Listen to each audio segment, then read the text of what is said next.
Alright, not sure where we left off here yesterday, but I got the shocks in. And in typical me fashion, I didn't measure anything. I just kind of cut the bottoms off and flipped them around and welded them because I wanted to get this thing sitting on its own weight so I can go inside. But shocks, this needs to be flipped basically so this can have more up travel. And I started kind of working on something to hold the spring in.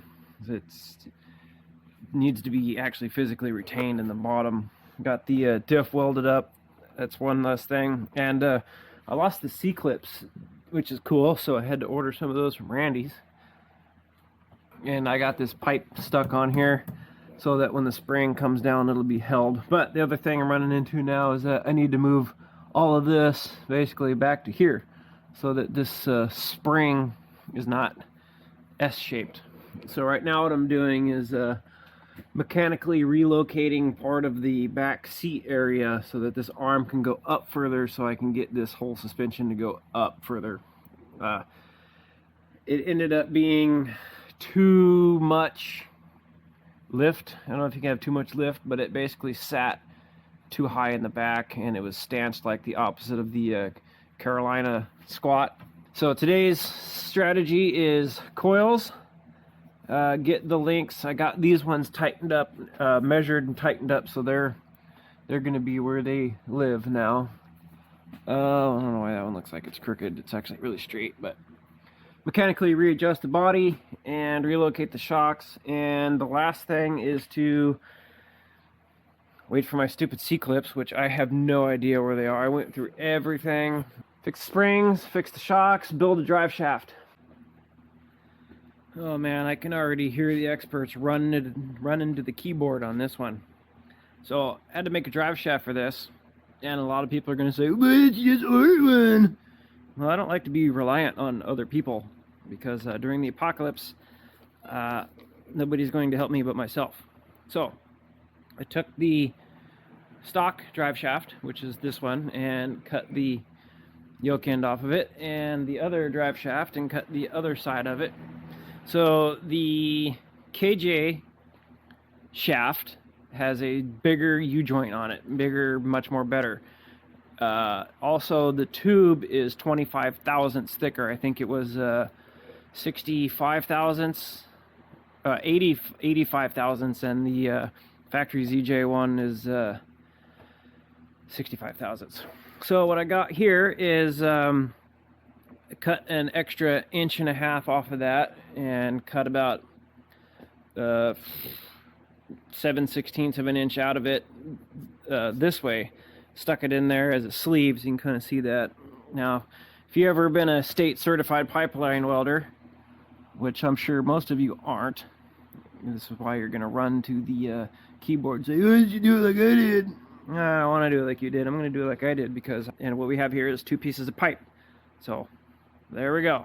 Right now what I got to do is I got to kind of tack this thing up a little bit, and then I'm going to spin it, take it out of here and spin it and make sure it's basically true. Now, I said before, this is not a road rig, so this doesn't necessarily have to be perfect. So I'm not really concerned if it has a little bit of vibration in it because eventually all this is going to get changed anyway. So yeah, this is good. The experts, I can feel you guys already running to the keyboard. Yeah, I mean, obviously it would have been nice to go spend $300 on a Tom Woods drive shaft, but I don't want to spend $300 on a fucking drive shaft. I want to build one here right now with the stuff I got and put it in the thing so I can pull it out of here and go beat the snot out of it. That's what I want to do. So, yeah. Also, a little bit of project progress here. I got the shock mounts fixed and relocated so that this goes up higher because it was just like a monster truck at Carolina squat. Also, I had to move the axle forward a little bit because it was touching the gas tank. My plan is to put a fuel cell on this eventually and get rid of this because this is just asking for it. You know, you ever come off on a stump or something and had it hit that and it destroys the pump from the inside, you know. So drive shaft is next, and then the last thing is coil buckets. I think I'm going to, I already kind of started cutting on it here, I'm going to come in here and cut this out of here and just move it back, weld it in there so that my spring sits back here instead of here. I thought about cutting these off and moving it forward, but I'm just gonna move it back. So that's what I'm gonna do. All right, well, there we go. Now I noticed in some of my other edits that this camera doesn't focus very well because this is a Insta360. It's an action camera. But there we go. We got the shaft all welded up. I'm gonna let it cool down, put a little bit of paint on it, throw it in the rig. It's all about your setup, preparation H, and having your machine set up right and the correct travel speed. So when they do this at the factory, they just put this shit in a jig and the machine welds it, and then they put it in a balancer and they put a plug in it. I mean, it's not that hard. You just got to get your travel speed down. And if you ever welded pipe in your life, you know that this is how you weld pipe.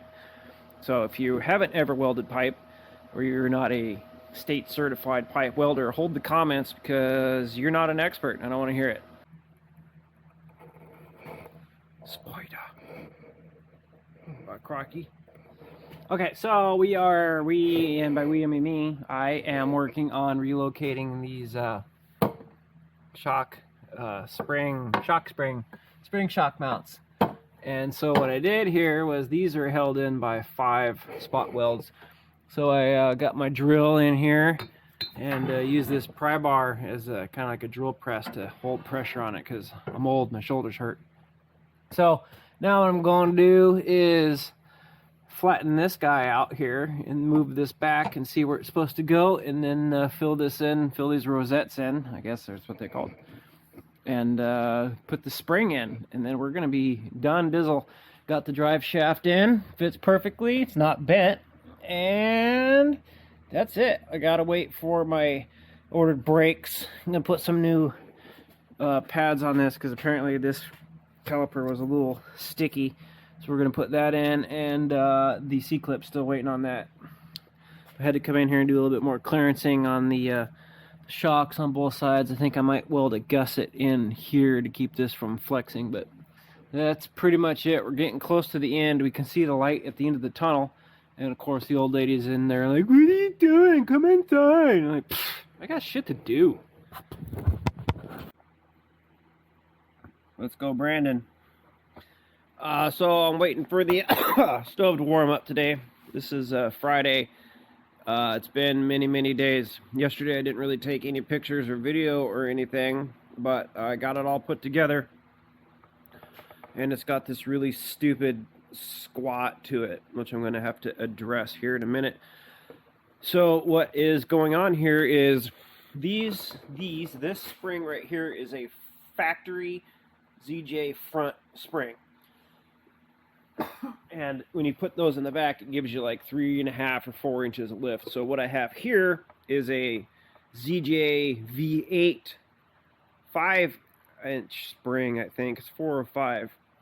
So when you put that in the back, it gives it like 6 inches. And you can see by how much shock I got showing here, there's not much room to the downside. So what I'm going to do is take that spring out and stick that spring back in. But yesterday we got the, let's see, I'm gonna turn the light on, turning of the light on. Front still done, and got the spacers on, got those tightened down. The rear spring perch, which used to sit here in this pocket, is now back here, which mirrors the other side, and I also kept the pipe in the middle, so when this spring, in the event that this spring comes down, it'll stay in here without popping out. Also did, and by we I mean me, is of course you can't see it, so I got the spring locator pin there, I call it, I guess, to keep the spring from turning. And then also I came in here and put one on the other side that actually captures the spring and holds on to it. So in the event that this becomes loose, it's not going to come out, which is good. So we'll see how that goes. Oh, it's so cold out here. So on today's agenda, we need to change the springs out, which will take probably 10 minutes. And I need to do any final adjustments here of the rear end, which it kind of looks like almost this side is further out this way, but it's an illusion because this fender is caved in a little bit more on that side. So I'm just kind of eyeballing down the body lines here and try and see, see what I can see. This part of the bumper is more missing on that side, but it seems to be almost perfect. Maybe it might need to go this way just a little bit, but not too worried. I just took it down the road, and it, dude, it's day and night difference. Like, I can't even relay to you how much better this long arm setup is than short arms. Because, for example, this is where the old mount would sit, and the arm would basically be pointed straight down. So when you're coming into a bump, that energy is transferred straight up into the body. But in this setup, when you go over a bump, it's transferred up into the spring like it should be instead of into the body. So I got to do something with the brake line so it doesn't flop around. I also put new calipers on this thing last night because they were like $50 a piece, and I just figured since I had it apart, might as well do it. I got to do a final check of all the bolts, torque on the bolts, and then do a little bit of clearancing on the drive shaft. Oh man. And I'm gonna put some zip ties or something on this to hold that strap from rubbing on the tire, I think, something like that. And then I got to do something with the intake, which that'll be in another video. So I think this video series is pretty much complete. I'll make one more final video with the shorter, more squishy springs in it. The other difference is that these V8 front springs are much more thicker, thicker, and they don't squish hardly at all compared to this, which is much more squishier. So change that out, and then I think we'll make one more video, because I think this this video series is probably going to be 25 minutes long. It's probably going to be broken up into two pieces as compared to the front one, which was only about 12 minutes. So we're going wheeling tomorrow, so I'm going to take the camera here and do some video of that as well, and just to kind of get some reactions to kind of a final stance here compared to the other one. The rear axle is moved about 3.5, almost 4 inches back, and the front is moved about 2 inches forward. I want to go more, and it will go more. That's the plan. That's why I got the joints with the long threads on them, because I want to push this way more better forward. But we're at the limit of what the track bar and the steering can do. So those are the hindrance points now, which we'll address in the future. That is a 4-inch rough country drop track bar, so I'm not really sure what we're going to do about that. Might have to relocate it to the top of the axle and maybe do some full hydro, which may be the only solution. I mean, I got a WJ sitting out there. I could do the knuckle swap, but I don't really want to put a whole lot into that. Maybe I did the $100 front 98 and up tie rod upgrade to this, so I'm going to run this as it is for now in the interest of not just wasting that $100. See how all that works out. But yeah, this project is pretty much done for now, so we'll come back for a final debriefing.